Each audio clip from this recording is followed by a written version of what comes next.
শ্রদ্ধার সাথে স্মরণ করছি জুলাইয়ের অন্যতম সৈনিক এবং আধিপত্যবাদ বিরোধী আন্দোলনের মহানায়ক আমাদের জুলাইয়ের অগ্রসৈনিক শরীফ ওসমান বিন হাদিকে। আল্লাহ শরীফ ওসমান বিন হাদিকে জান্নাত নসিব করুক এবং তাকে যারা খুন করেছে তাদের প্রত্যেকটা খুনিকে খুঁজে বের করে গ্রেফতারের মাধ্যমে বিচারের আওতায় আনার দাবি জানিয়ে আমি আমার বক্তব্য শুরু করছি।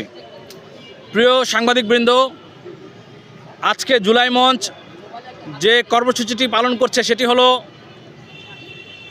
জুলাই বিপ্লবীদের গ্রেফতার, হয়রানি এবং সারা দেশ জুড়ে আওয়ামী ফ্যাসিবাদের আমলের যে পুলিশ লীগ ছিল সেই পুলিশ লীগদের পুনর্বাসনের প্রতিবাদে আজকের আমাদের এই কর্মসূচি।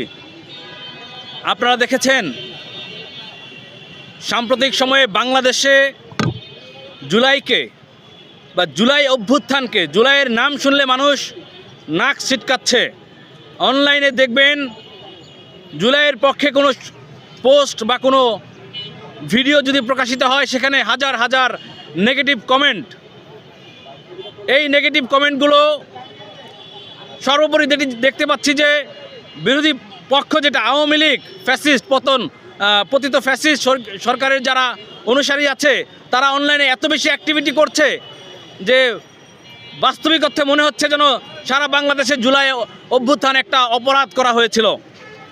সেইটাকে বেস ধরে বর্তমান বাংলাদেশের যে প্রশাসন এবং পুলিশ, তারা জুলাইয়ের সৈনিকরা বিন্দুমাত্র একটা ভুল বাক্য প্রয়োগ করলে বা কথা বললে তাদের বিরুদ্ধে এই বট বাহিনী লেলিয়ে দেওয়া হচ্ছে এবং তাদেরকে গ্রেফতার করার একটা পটভূমি তৈরি করা হচ্ছে। যেই পটভূমি দেখেছি গত পরশুদিন আমাদের হবিগঞ্জের সহযোদ্ধা বৈষম্য বিরোধী ছাত্র আন্দোলনের সদস্য সচিব মাহাদি হাসানের একটা ভুল বক্তব্য এবং সেই বক্তব্যের প্রেক্ষিতে সে কিন্তু ক্ষমাও চেয়েছিল। সেটাকে কেন্দ্র করে তাকে কিন্তু মধ্যরাতে গ্রেফতার করা হয়েছিল। পাশাপাশি আমরা দেখেছি সুরভিকে কয়েকদিন আগে মধ্যরাতে গ্রেফতার করা হয়েছে। আমরা বলতে চাই বাংলাদেশে মধ্যরাতে গ্রেফতার করার আর কোনো নিয়ম বাংলাদেশে থাকা যাবে না। ঠিক গ্রেফতার করবেন, কোনো সমস্যা নেই।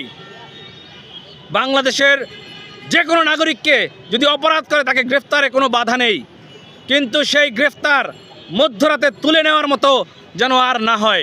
বাংলাদেশে কেউ অপরাধ করলে তাকে গ্রেফতার করবেন, তাকে প্রশাসন মিডিয়ার সাথে নিয়ে এবং তার পরিবারের উপস্থিতিতে তাকে গ্রেফতার করবেন, কিন্তু মধ্যরাতে বাড়ি ঘেরাও করে তাদেরকে গ্রেফতার করবেন এটা আমরা মেনে নেব না। আমরা দেখতে পাচ্ছি সারা দেশেই জুলাইকে বিতর্কিত করা এবং জুলাই অভ্যুত্থান বাংলাদেশের মানুষের একটা ভুল পদক্ষেপ ছিল। এইরকম এস্টাবলিশমেন্ট করার জন্য একটা প্রচেষ্টা চালাচ্ছে সারা বাংলাদেশ জুড়েই। মিডিয়ায় যারা আগে পতিত ফ্যাসিস্টের অনুসারী ছিল, মিডিয়ায় যারা আপনারা দেখেছেন বিভিন্ন মিডিয়াগুলো যে বাংলাদেশে ছিল হাসিনার আমলে, প্রত্যেকটা মিডিয়াই ছিল শেখ হাসিনার অনুসারী যে আওয়ামী লীগ নেতা এবং ব্যবসায়ীদের কন্ট্রোলে।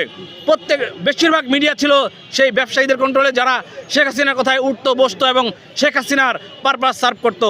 সেই মিডিয়াগুলোতেই শুধুমাত্র মানুষগুলো চেঞ্জ হয়েছে, কিন্তু মিডিয়ার অ্যাপ্রোচ আমরা এখনও দেখতে পাচ্ছি অধিকাংশ মিডিয়ার অ্যাপ্রোচ এখনও সেই শেখ হাসিনার আমলের বৈধতা উৎপাদনের কাজ করছে।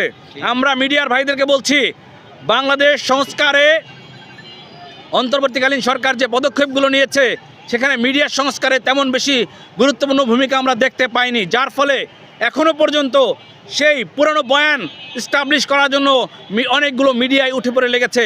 আমরা সেই সকল মিডিয়ারদেরকে বলতে চাই, আপনারা সতর্ক হন। বাংলাদেশে 2024-এর 5 আগস্ট যেটা ঘটেছে সেটা শুধু আওয়ামী লীগের উপর দিয়ে গিয়েছে। আমরা কিন্তু প্রতিশোধ পরায়ণ হইনি। আমরা কিন্তু সেই যে ওবায়দুল কাদের বলেছিল যে আওয়ামী লীগ যদি ক্ষমতায় না আসে 5 লাখ আওয়ামী নেতাকর্মী হত্যার শিকার হবে, আমরা কিন্তু 5 জনকেও হত্যা করিনি। এই যে আমাদের উদারতা, এই উদারতাকে দুর্বলতা যেন না ভাবে।